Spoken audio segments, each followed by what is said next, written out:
transmitted every night at 9 o'clock on Channel 11 and Channel 12. So folks, if you'll watch the, be careful now, and please watch the trucks. Stay off the concourse as the big trucks move down the way.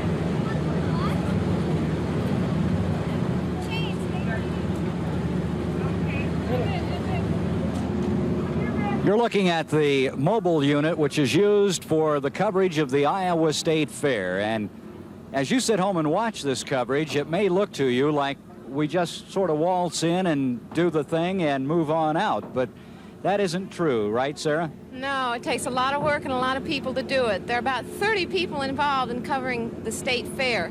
About 12 or so back at the studio doing the live stuff as we go on the air, and all the segments you see put in, you know, from the fair itself are done during the day by a crew of about 18 or so, running this machine that they've seen now and videotape cameras. We also have 2 film crews that come out and do the film features that you see nightly during the fair coverage. So really, the coverage of the Iowa State Fair is no simple thing. There's a lot of work that goes into it by a lot of people who really never get the credit for the work that they put in, and it's a fantastic amount, as we know, but perhaps the viewers do not.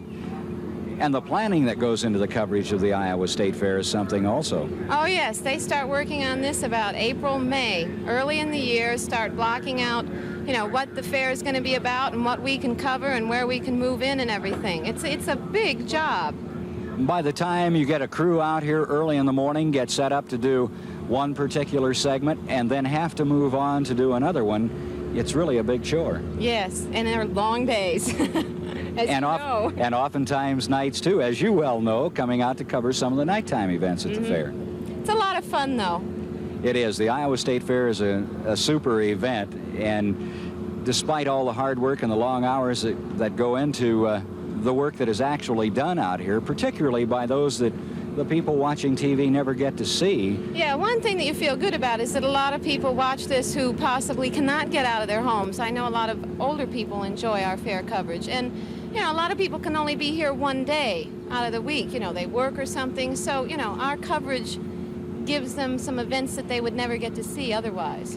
And it's fantastic, the amount of territory that is taken in on the daily coverage of the Iowa State Fair, because people who, like you point out, don't get a chance to come to the fair do really get to see a good cross-section of it. Oh yeah, and doing the fair, I've discovered there are a lot of events I didn't know existed at all. And a lot of people and a lot of things going on out here that you, if you were to come out in a day's time, you just couldn't see. Never, no.